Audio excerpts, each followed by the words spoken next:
Welcome to the Aaron Harber Show, the Energy Roundtable. This is part 2 of our special series talking about the moral cases for and against fossil fuels. My guests include Chris Wright from Liberty Oilfield Services. And again, Chris, thank you for joining me. Glad to be here.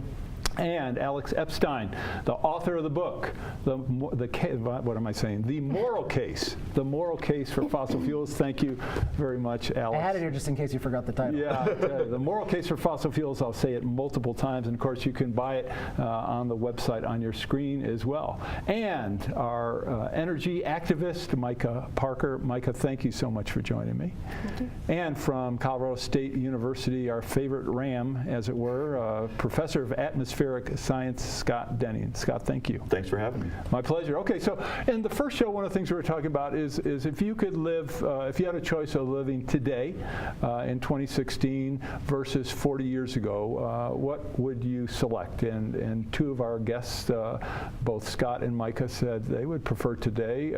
Chris, what would your preference be and why? Yeah, I gave it strongly today. You know, of course, the advancement of the quality of living, the arrival of the internet, medical technology, like growing life expectancy, growing choices for experience and fulfillment in life. So no, I'm thrilled that the world keeps getting better. But as I mentioned, 40 years ago, when I was a kid in school, there was at least as strong of a gloom and doom view then as there is today. By then, there had been a prediction of mass starvation by 1980. When that didn't arrive, it was repeated for 2000 because of resource depletion. We'll run out of energy, we'll run out of fertilizers, we'll run out of land.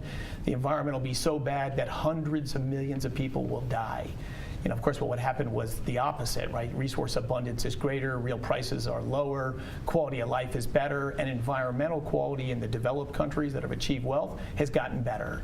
Now, there, of course, are people that are just getting up to above subsistence level, whatever, and there is, at the beginning, absolutely a significant environmental impact to that. Environmental quality is sort of a luxury of wealth. When people get wealthier, their environments get better. And the U.S. And Western Europe have been great leaders in that.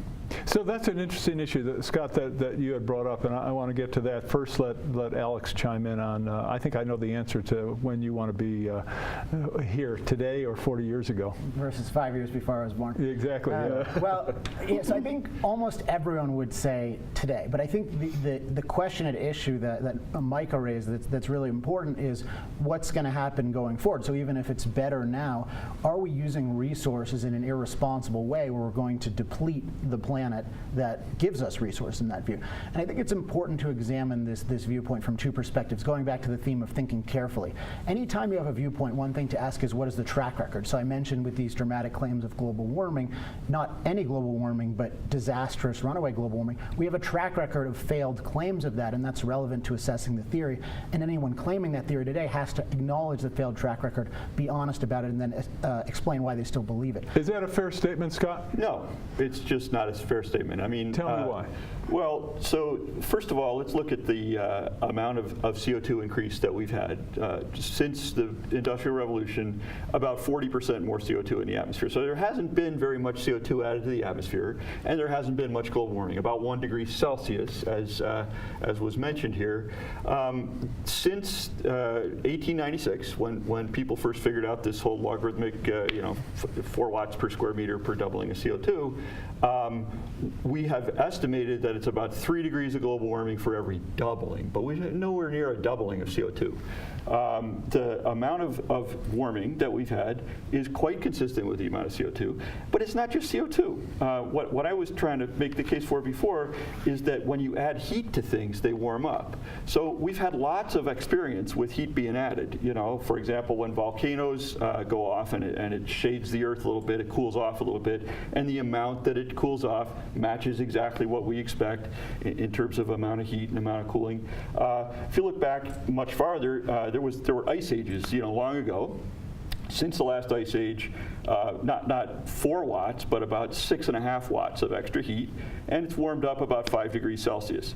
So, Alex proposes we had a 40% increase. He would like to see a several 100% increase in the CO2 by providing fossil fuels to the whole 7.5 billion of us. And that would add more heat in the next 100 years than all of the heat that warmed us up out of the last ice age. 6.5 watts to come out of the ice age, say 8 watts to achieve Alex's vision. So we're not talking about a small amount of heat. We're talking about a huge amount of heat being added to the planet. This is not a matter of climate models. This is a matter of common sense. When you add heat to things, they warm up. All right, is that estimate in terms of the multiple times amount of greenhouse gases being added to the atmosphere that Scott was articulating, is that an accurate portrayal of what you're suggesting? And Chris, go ahead. If you extrapolate what's happening today, we're growing a part per million about 1.5 per year. So to get to a doubling, it's the end of this century. In another century after that, actually it would take 2 centuries after that to get to another doubling at the current rate. At the current rate, we're not supplying energy to 6 billion people. Didn't you say you wanted to increase the fossil fuel burning for the whole planet? The rate of growth of energy consumption today is actually slowly rolling over, not increasing. It's very large today, but it has not led to an exponential rise in CO2, but a linear rise in CO2, and therefore a muted impact on temperature. Scott threw out this 3 degrees since the ice age warming, from 6.5 watts. That's assuming the driver of warming from the ice age and out is the increased CO2 that outgassed, lagging the temperature change. It's the Milankovitch cycles and positive feedbacks from that have driven the glaciations back and forth. So that's not true. I am not attributing the warming coming out of the ice age to the CO2. I'm talking about measuring watts. So we're not talking about per unit CO2. We're talking about how much warming per unit watt of heat that we add to the planet. Most of that's actually albedo. Melting the ice, allows more sun to beat down on the Earth. There is also an increase in CO2, but the albedo effect is bigger. Can I just jump in too for a second? Yeah, I want to give Alex a chance, but go ahead, sorry. Micah. You first. That's all right. I just wanted to say, first of all, just saying that some of what Alex is saying, it sounds as though that this is all conjecture. And I just want to point out that it's not conjecture. We have already seen warming. We have 97% of climate scientists in agreement that this is not only happening, that the Earth is warming, but also that humans are causing it, and it's the burning of fossil fuels. So this isn't just, some idea someone's come up with. It's something that we're already observing. We've already seen, since we began burning fossil fuels, about 1 degree of temperature increase. And in the last segment, someone said that we've only seen about 1 degree of warming, and if the temperature changed in this room by 1 degree, it wouldn't make much difference. There's a big difference, though, between when you have the entire planet warm. The end of the last ice age, we were only maybe 9-10 degrees cooler than we are right now. Okay, thank you for correcting me. And we, so 1 degree in 100 years is tremendous. It's a tremendous change, and it's already it's loaded the dice for more extreme weather around the world. I mean, we're seeing sea level rise, we're seeing glaciers and ice caps melting, we're seeing more intense hurricanes and storms, we're seeing more drought, more wildfires. Here in Colorado, we've experienced a lot of these things. We've experienced the increase in wildfires. We've had record-breaking after record-breaking wildfire right here. In our own backyards, we're seeing more flooding, like the 2012 flood. Again, another 1 in 100-year event. So these sorts of 1 in 100-year events are happening a lot more frequently, and it's because we've always had these events, but climate change is loading the dice for more of these events as the planet warms. So, this isn't just conjecture. This is something that's observed. It's, most people have experienced it, in fact, and it's causing impacts. Studies have said that we've seen already 600,000 deaths from weather-related disasters, and that's the kind of thing that unfortunately climate change is causing more of. And it's not just climate activists. You're seeing the Pentagon and a lot of our leaders around the world also very seriously concerned about the impacts of the resource depletion and the extreme weather on human conflict around the world. In fact, the military has taken a real lead when it comes comes to climate change issues. We're going to take a quick break. I want to give everybody a chance to respond. Scott, the one quick thing though is I think it sounded like, and correct me if I'm wrong, your assumption on the increase that Alex is proposing seems to assume no mitigation of some of those impacts. I mean, my assumption, and correct me if I'm wrong, is that as we progress technologically, when we use fossil fuels, we're using them in a cleaner manner over time. Do you think that's a false assumption on my part? My take on the book was that Alex would not support a cap on fossil fuel emissions at the present rate, which is what was suggested here. The idea that the CO2 will continue to rise at the same rate it's rising now would mean stop all increase in burning fossil fuels, and I don't think you'd get Alex to agree to that. Okay, well, we'll find out from Alex when we come right back. I think that I would push back on the idea that climate models have underestimated the amount of warming. I think that's just not true. The trend in global temperatures is completely consistent with what the climate models have predicted, but we don't expect global warming just based on climate models. We expect it based on heat warms things up. For information on how to help promote civil and mutually respectful discourse and support expansion of the distribution of our programs, please email info@harbertv.com. Hi, I'm Aaron Harber, host of The Aaron Harber Show. Because I've never done endorsements or commercials, people ask how are our programs funded, especially because we provide them as a public service to all our broadcast outlets. It's expensive to produce our show, whether we do them here in Denver or go to places such as Aspen, Washington, D.C., or even Iraq. The answer is we depend on contributions to support our work to bring you some of the nation's top opinion leaders. Individuals, businesses, foundations, and other nonprofits make tax-deductible contributions to the Democracy and Media Education Foundation to help allow us to continue to work for you. To find out more or to make a donation, just go to dmefd.org. The DMEF is a tax-exempt public charitable organization and has promised to dedicate 100% of every contribution to support our public affairs initiatives. If you believe, as I do, in the need for a forum which promotes civil discourse and mutually respectful discussion, I hope you'll decide to make a contribution today. I'm Aaron Harber, host of The Aaron Harber Show. Find us on Facebook to get all the latest updates, see behind-the-scene photos, and make comments and ask me questions. You can see episodes before their TV broadcast, so like the show today. Join me and watch The Aaron Harber Show. Watch The Aaron Harber Show. Watch The Aaron Harber Show. Watch The Aaron Harber Show. Watch The Aaron Harber Show. I'm Reverend Jesse Jackson. Watch The Aaron Harber Show and keep hope alive. The Aaron Harber Show may be viewed 24/7 at no charge from any location in the world at www.harbertv.com. Welcome back to the show. Micah, you raised a lot of different issues. Chris and Alex, I wanted to give you a chance to respond to them. Chris, I'm going to let you go first. Well, Micah, first of all, when you look at the data, the climate prediction models have all significantly over-predicted the actual temperature behavior the last 25 years. And because of that, the dialogue has shifted a lot to extreme weather, which has been the subject in the media. In fact, it was featured prominently in an IPCC report, one of their assessment reports a few things ago. But as you'll notice in the last IPCC assessment report, they took that out, low confidence, because the data, and Roger Pielke Jr., environmental scientist professor here at CU, has shown there's actually been no increase in extreme weather, whether it's hurricanes, tornadoes, droughts, floods, whatever. You know, weather is cyclical, weather changes and all that. We're actually in a relative low in hurricanes now. Tornadoes, if anything, have slightly decreased over the last 50 years. But all of these have short-term variability, but we have not seen an increase in extreme weather on any of the major things Micah mentioned, which is, again, why the IPCC backed off these claims. Scott, what's your take on that?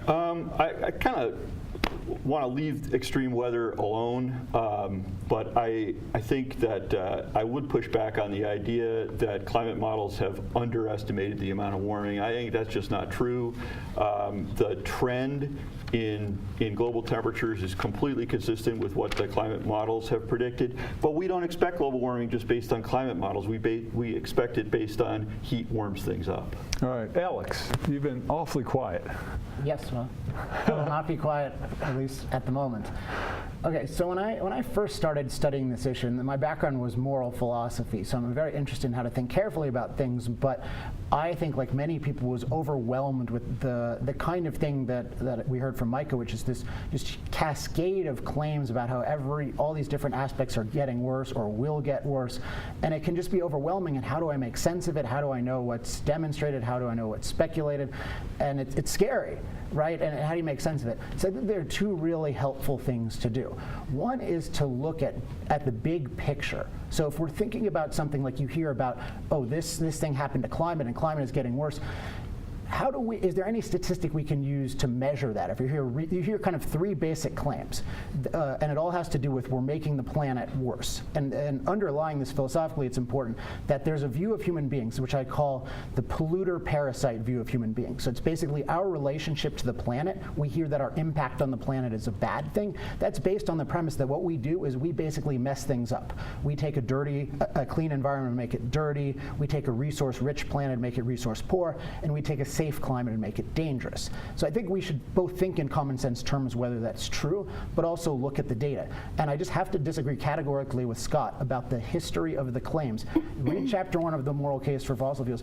Everybody, or the media, at least the media scientists, are on record making these dramatic claims that we're going to run out of resources, that we're going to have massive pollution problems, that's going to get worse, and we're going to have a massive increase in climate danger. All of these are 35 years old or more. So we can look at them, these big pictures. So what's happened? Resources, we've had more and more and more. Now, what the resource depletionists say is they just changed the date of doom. So in the 70s, they said it's going to all run out in the 90s, and the 90s is going to run out now, and now it's going to run out in the future. But maybe we should question the premise behind that we're really resource parasites, because in fact what we are is we're resource producers. Nature gives us very few usable resources. Like aluminum wasn't a resource till we made it a resource. Oil wasn't a resource till we made it a resource. Uranium wasn't a resource till we made it a resource. So we're resource creators. So we don't have to worry about running out of any particular material. And this goes to my own view, which is not use fossil fuels, it's be free to use fossil fuels and everything else. But we do have to worry about running out of freedom, which is what the opponents of fossil fuels specify. So the resources theory both is illogical and has been completely refuted. And anyone who's advocating or making predictions on it has to acknowledge that complete failure and the extremely strong logical case. So the same is true for pollution. We haven't taken a clean planet and made it dirty. We've taken a planet that's very dirty for human beings, very hostile, very dangerous, and we've made it far better. Of course, we add our own problems, but those are problems that are smaller than the ones we create. And climate is the most dramatic here, because you can look. The best statistic to know if the prognostications of doom are true is to look at the thing that really matters. And we've talked about all these nuances of temperature. Like temperature, I don't really care about temperature as an end in itself. I don't care about CO2. Historically, you've had CO2 20 times what it is. We're at a fairly low point in the history of the Earth temperature-wise. What I care about is how does this impact human beings? And one way is we can look at the trend of what's called climate-related deaths. As these doomsday predictions that are now being repeated have been made, what has happened to our safety from climate? And what you find is there's been a dramatic increase in our safety from climate, the exact opposite of what was expected. So for example, John Holdren, President Obama's science advisor, predicted in 1985 that by 2020, we'd have 1 billion climate-related deaths from famine caused by CO2. In fact, we've had billions of people who are sustained thanks to an agricultural revolution, and despite the largest population ever, we have a 40% decrease in malnutrition since he made that point. Overall, if you look at climate-related deaths, I don't know where Micah got that number of 600,000. If you look at the International Disaster Database, which is the best agency, it's a nonpartisan agency for collecting these, what you see is that there's a 98% decrease in climate-related deaths in the rate of deaths since major CO2 emissions began. In the 30s, you had years where population adjusted, 10 million people died from climate. Now you're around 30,000 a year. So climate is actually, the safety has increased, and it's not because the climate is nice to us. The climate doesn't really like us. The climate is really hostile, but what we've done is we've mastered it using technology, including fossil fuels, to climate-proof our civilization. So think big picture, look at the track record, look at the logic. If you do those three things, it's overwhelmingly, the strong case is that our lives will get better by being free to use fossil fuels, and they'll get worse in every respect, including environmental, by not being free to use fossil fuels. Scott. Well, that's what you get when you ask a philosopher to talk about technology and science. I mean, it's interesting that Alex lumps a whole bunch of stuff that he doesn't agree with and then claims that that has something to do with climate science. I agree with Alex that technology and energy are wonderful things. I'm not against people. I'm a person. My kids are people. I like people. I think Alex has an interesting idea that we can sort of hermetically seal ourselves off from climate, from the world by using a lot of energy. I mean, sure, we could live on Mars, I suppose, but many of us would rather live here. All right, Micah, final comment? Well, yeah, I do have a graph that shows what we were talking about. It's a Scientific American article. It was my slide 7, if you can find that. But that shows scientists all agreeing that we are loading the dice for more extreme weather through the temperature increases. And to Alex's question about the 600,000 people who have died due to weather-related disasters over the last 20 years. I also have a slide 14 on that, and so that's it was on CBS, an article. That's 30,000 a year. You're agreeing with Alex's numbers. Yeah, I didn't hear the over 20 years the first time. But as Alex said, it's on a population-weighted basis, it's declined by 98%. If you take out population and just in gross numbers, it's declined by almost 90% over the last 80 years. So one of the interesting things, your data supports that as well, Micah. So one of the interesting things that we'll talk about when we come back from our last break is that it seems that Alex's argument is the more energy we've used, the better things have gotten, and that a lot of the predictions, whether made by Amory Lovins, who's been a guest on the show, or James Hansen, or John Holdren, who's been a guest on the show, haven't come true. You seem to be, Scott, arguing with Alex's position that some of these very publicly made predictions weren't made, or he's not representing them? What I'm trying to say is that those are not, those benefits are not unique to fossil fuels, and that the previous claims that you're debunking are not climate claims. They're sort of general environmentalist claims. I see. As opposed, so I think there's kind of a lumper problem here, that we're lumping the idea that heat warms things up, which is true, in with a bunch of things that Alex doesn't like, sort of taken from a long list. Just focus on James Hansen. He made a claim, he made a prediction for temperature 30 years ago. He made a prediction for sea level rise. And neither one of them are remotely true. One's off by a factor of 25, one's off by a factor his sea level rise. He predicted the West Side Highway in New York would be underwater in 40 years. I think that's something we're going to need to fact check. Absolutely. Aaron will do that. And we will. And we'll be right back. U.S. CO2 emissions on a per capita basis are today lower than any year since I was born. Your opinions, ideas, suggestions, and criticisms related to guests, topics, questions, or the host are welcome. Please send an email to producer@harbertv.com. I'm Aaron Harber, host of The Aaron Harber Show. I very much would like to hear from you about the program, so please send me an email with your thoughts. You can suggest what topics I should cover, what guests I should invite to be on the show, or even what specific questions you would like me to ask. This is your program, so send your suggestions to aaron@harbertv.com. I promise to personally read every one, so email me today. And most of all, thanks for watching. Hi, I'm Aaron Harber, host of The Aaron Harber Show. It's tough for me to limit myself to 140 characters, but you can see how well I do by following the show on Twitter. Follow me at @Aaron Harber. To obtain a DVD copy of this program, please contact info@harbertv.com. Welcome back to the show. This is our final segment in part 2 of our multi-part series on the Energy Roundtable, and we're talking about the moral cases for and against fossil fuels. So, Micah, you had some other graphics that I want to include. Let's put the first one up on the screen and talk about it very quickly. This is the Do the Math. Quickly tell me what this visual tells us. Well, it shows that we have a math problem, basically. Countries around the world have agreed that we should not raise the Earth's global temperature by more than 2 degrees above pre-industrial levels. To stay below 2 degrees, we can't emit more than about 565 gigatons more CO2. The problem... Is that annually or? Cumulatively. Cumulatively, yes. okay. The problem with that is that fossil fuel companies have within their proven reserves 5 times that amount. If we were to burn it all, we would bypass that 5 times over, and that's creating a kind of planet that can't sustain life as we know it. All right, then the next one shows a graph of, is this CO2 emissions and temperature increase? Exactly, and so this shows the path that we're currently on would take us to 5 degrees temperature increase. Again, this is not the kind of planet that we want to leave our kids.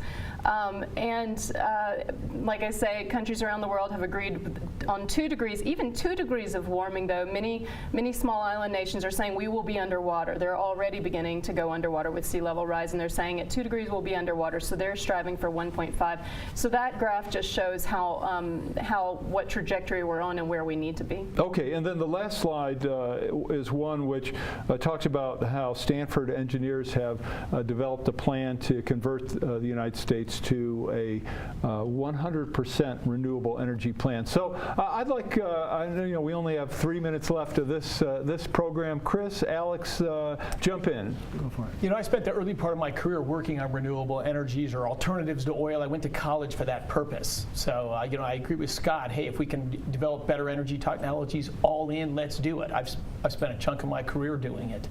The problem is it's a hard problem. It's a hard problem. And the way it's driven right now is by politics. You know, politicians have chosen the winners and not let the marketplace and technology choose the winners. So I think we're actually slowing the development of next generation. And we've had massive, roughly $1.3 trillion of subsidies to wind, solar, and biofuels. Wind and solar today, 1.5% of world energy after massive subsidies. The bigger the subsidies, Germany, as Aaron mentioned earlier, over 3 times the electricity price is in the US. If you're a blue collar worker, low income person, that's a big deal. And on Germany, the sort of headline one, we've lowered our CO2 emissions by more than Germany has in the last 10 years. US CO2 emissions on a per capita basis are today lower than any year since I was born.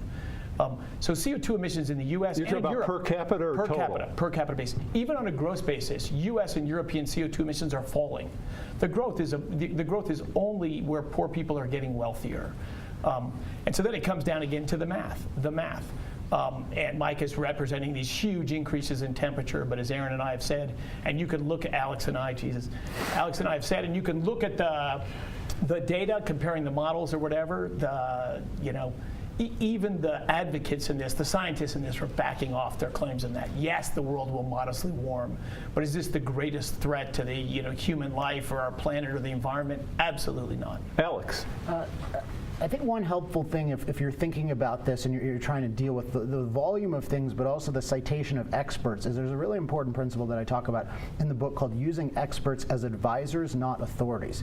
So we absolutely need experts to understand anything in life. We have a division of labor in knowledge, just as we have it in plumbing, right? So, but the question is, how do we know which experts to quote unquote trust? And I think there are a couple easy things, but the fundamental is have them explain it to us. So if I hear a number, and anytime I hear like a solid number about the future, I'm very suspicious, especially if I know anything about predicting complex systems.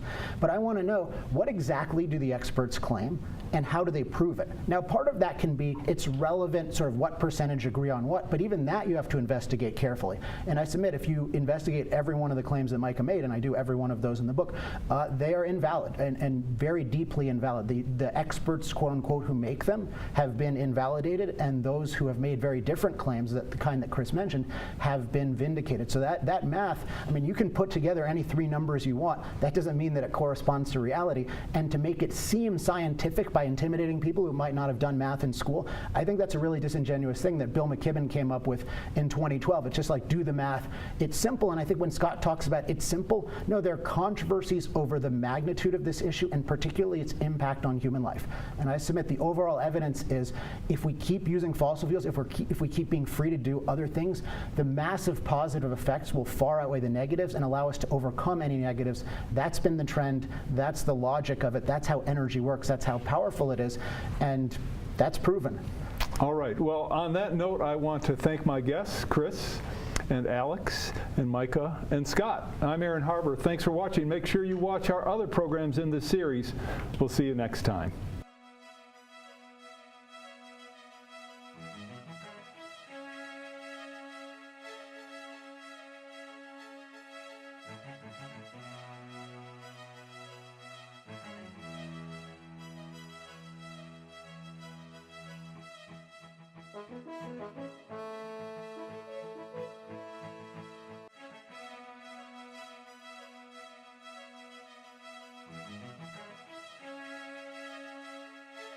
Please contact us. We want to hear from you.